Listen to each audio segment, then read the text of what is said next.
Commissioners of 3 drainage districts have in effect been fired, according to King County Council's Reagan Dunn.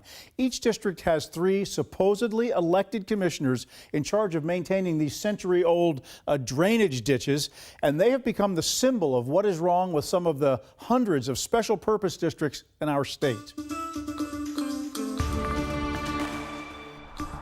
In the Enumclaw area alone, there are 3 separate flood control districts, King County Drainage Districts 5, 6, and 13.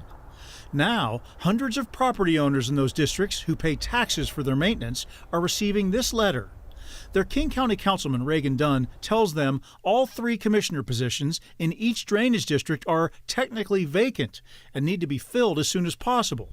That's because none of those districts have held an election for decades. These districts are created as a result of state law, and they kind of fall into a no man's land, for lack of a better term. Today, the full King County Council approved a motion asking the county executive to investigate those special purpose taxing districts in the county that exist under state authority to operate their own elections. Certain public utility districts, conservation districts, or district elections at which ownership of property within those districts is a prerequisite to voting, which includes drainage districts. Officials think there are about 10 of those types of districts out of about 100 special purpose districts countywide.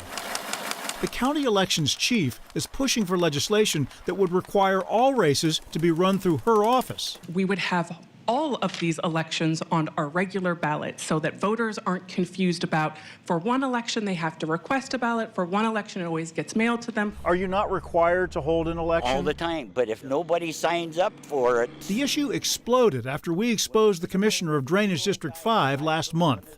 Alan Benny Thomas told us he was last elected in the 1980s.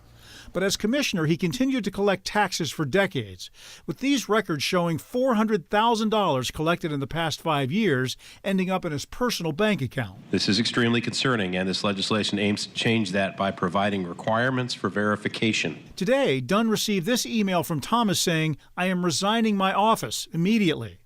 In an email yesterday, cattle rancher Ken Olson resigned as co-commissioner, an office he apparently held even though he never appeared on a ballot. The third listed commissioner in Drainage District 5 is this woman, Thomas's wife Joanne, the co-signer on that bank account that shows tax money being used for personal expenses.